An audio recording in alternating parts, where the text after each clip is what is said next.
दोस्तों, गुजरात का द्वारिका वो स्थान है जहां 5000 साल पहले भगवान श्री कृष्ण ने मथुरा छोड़ने के बाद द्वारिका नाम की एक नगरी बसाई थी। ये स्थान न केवल धार्मिक महत्व रखता है बल्कि इससे एक रहस्य भी जुड़ा हुआ है। कहा जाता है कि भगवान श्री कृष्ण की बसाई हुई ये नगरी प्रलय काल में समुद्र में डूब गई थी।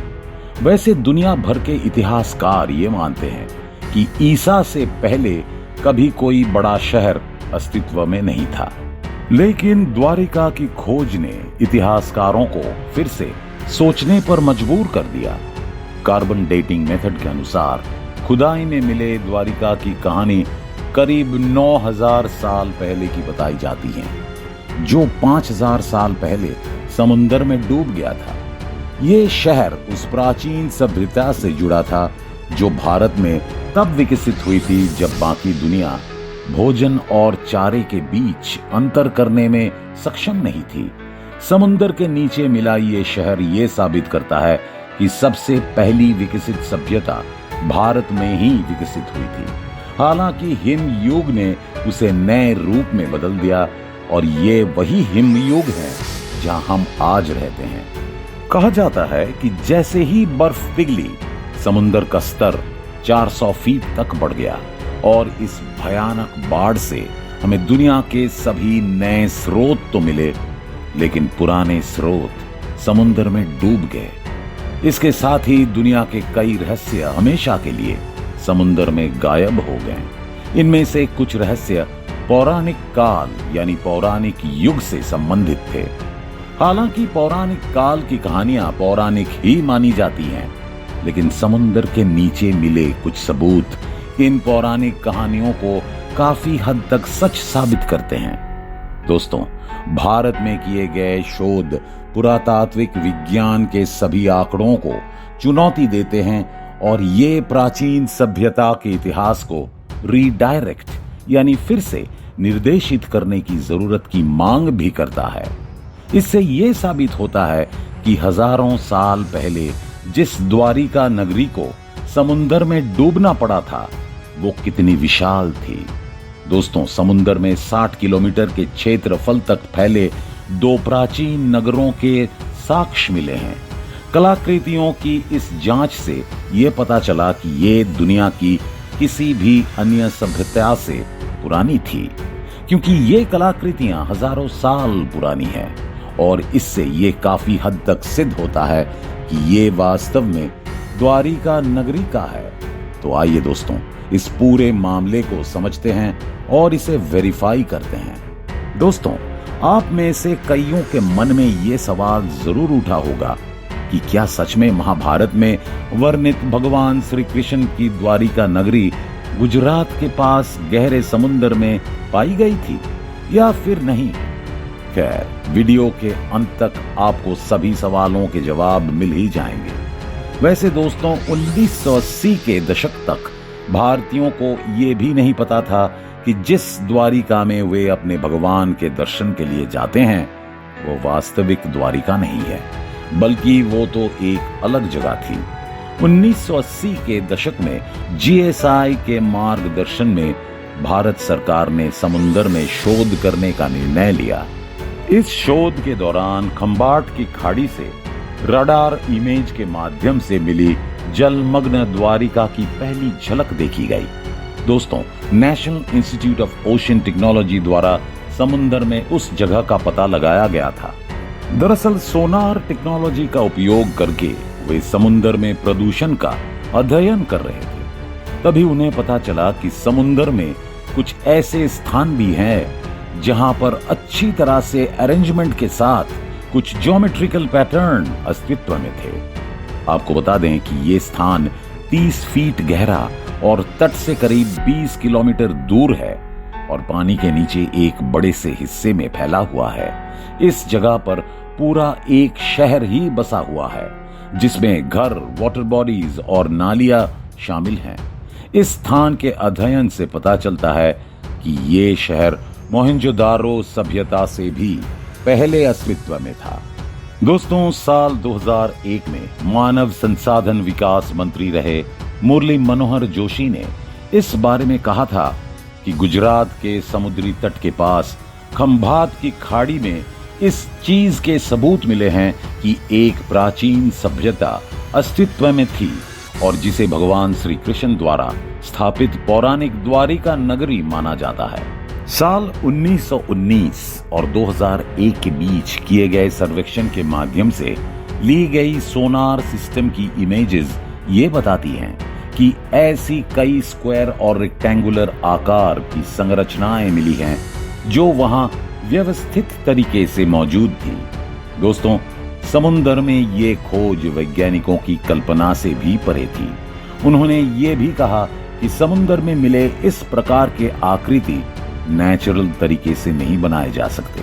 उनका मानना है कि ये मानव निर्मित है। अनुसंधान प्रक्रिया के अनुसार ये पता चला है कि संभात की खरी और समुद्र के नीचे 20 फीट की गहराई में इसके और भी कई रहस्य है जो अभी सामने आने बाकी है। जांच पूरी होने के बाद लकड़ी के टुकड़े, मिट्टी के बर्तन, पत्थरों से बने उपकरण और दांत सहित कई कलाकृतियां भी मिली। बाद में इन कलाकृतियों को कई राष्ट्रीय और अंतर्राष्ट्रीय ख्याति प्राप्त संस्थानों में भेजा गया, जहां कार्बन डेटिंग मेथड से पता चला कि उनमें से कई 9500 साल पुराने थे। इस खोज ने पुरातात्विक दुनिया को पीछे कर दिया, क्योंकि ये साक्ष्य किसी भी अन्य प्राचीन सभ्यता से हजारों साल पुराने थे। दोस्तों, एक विविध नौसेना बल ने 40,000 वर्ग मीटर के क्षेत्र की खुदाई की और इमारत के अवशेषों के सैंपल्स एकत्र किए। पुरातात्विक एक्सपर्ट्स ने इन सैंपल्स के आधार पर यह बताया कि ये एक बहुत बड़े और समृद्ध नगर के खंडहर है।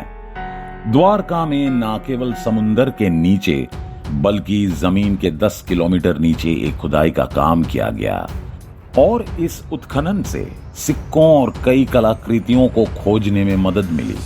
दोस्तों, पुरातात्विक टीम ने समुद्र के पानी में गहराई तक उतरकर डूबे हुए शहर की तस्वीरें खींची और बड़े पैमाने में इनका अध्ययन किया और इसके बाद ही द्वारका शहर अपना उचित गौरव हासिल कर सका और दुनिया भर के इतिहासकारों के बीच लोकप्रिय हो सका। साथ ही भारत में भी लोग इसे एक अनोखी खोज मानने लगे थे। हालांकि एक समय था जब लोग कहा करते थे कि द्वारका नगरी सिर्फ एक कल्पना मात्र है और ये काल्पनिक शहर है, लेकिन इस खोज ने ये साबित कर दिया है कि 9000 साल पहले भी इस तरह का कोई शहर अस्तित्व में था। Doctor S.R. राव ने अपनी पुस्तक the last city of Dwarka में साबित किया है कि पौराणिक द्वारिका शहर के अस्तित्व के सुराग मिल गए हैं। इस किताब में यह साफ साफ बताया गया है कि गुजरात और भारत के कुछ तटीय इलाके हजारों साल पहले डूब चुके हैं। तो दोस्तों, इस अध्ययन से स्पष्ट है कि द्वारिका जैसी नगरी भी अस्तित्व में है और ये कोई कल्पना नहीं है। खैर, अब ये नगरी समुद्र में डूब तो गई है। आपको बता दें कि द्वारका के समुद्र में डूबने के कारण आज तक किसी को ये नहीं पता चल पाया कि आखिर ये शहर समुद्र में क्यों डूबा। हालांकि पुराण में कहा गया है कि महाभारत के युद्ध के कुछ वर्षों बाद ही द्वारका नगरी एक रहस्यमयी तरीके से समुद्र में डूब गई। जबकि यहीं पर कुछ लोगों का ये मानना है कि 9000 साल पहले हिम युग की समाप्ति के कारण समुद्र का जल स्तर बढ़ गया था और जिसके वजह से ये शहर पूरी तरह से समुद्र में समा गया। लेकिन प्रश्न ये भी उठता है कि आइस एज, जिसे हिम युग कहा जाता है, वो तो 10,000 साल पहले ही समाप्त हो गया था, जबकि श्री कृष्ण ने द्वारिका नगरी का निर्माण तो 9500 साल पहले ही कराया था। तो इसलिए द्वारिका नगरी के डूबने की ये थ्योरी आधी ही सच लगती है, पूरी नहीं। दोस्तों, वैसे तो ये आज भी पता नहीं चल पाया है कि द्वारिका नगरी कैसे डूबी। ये अभी भी एक रहस्य बना हुआ है, लेकिन वहीं पर मिले प्रमाण ये भी साबित करते हैं कि द्वारिका जैसी विशाल नगरी भारत में ही है जबकि बाकी के देश अभी भी बेसिक जरूरतों की व्यवस्था करने में ही व्यस्त हैं और अपना देश उस समय कई बड़े बड़े नगर बसा चुका था। खैर दोस्तों, द्वारका के कई रहस्य आज भी लोगों के सामने खुलने के इंतजार में समुद्र में ही पड़े हैं। हालांकि ये निश्चित रूप से कहा जा सकता है कि आने वाले भविष्य में हमें डूबी हुई द्वारिका नगरी का पूरा रहस्य पता चल सकता है। आपको बता दें कि भारत के इस प्राचीन शहर की खोज से ये तथ्य स्थापित हो गया है कि सभ्यता के विकास की दृष्टि से भारत देश हमेशा से ही आगे रहा है, चाहे आज दुनिया कुछ भी कहे। खैर दोस्तों, इस विषय पर आपके क्या विचार है? क्या सच में 9000 साल पहले द्वारिका नाम की शहर भारत में थी? और अगर थी तो क्या आपको ये लगता है कि आने वाले समय में द्वारिका का हर एक रहस्य दुनिया के सामने आएगा? हमें कमेंट सेक्शन में अपने विचार जरूर बताएं। उम्मीद है कि आपको हमारी ये वीडियो पसंद आई होगी। वैसे अगर आपको ये वीडियो अच्छी लगी हो तो वीडियो को लाइक और शेयर जरूर करें और इसी तरह के इंफॉर्मेटिव वीडियो देखने के साथ ही हमें सपोर्ट करने के लिए हमारे इस चैनल को सब्सक्राइब भी करें। फिलहाल के लिए इस वीडियो में बस इतना ही। मिलते हैं किसी अन्य इंफॉर्मेटिव वीडियो के साथ। धन्यवाद।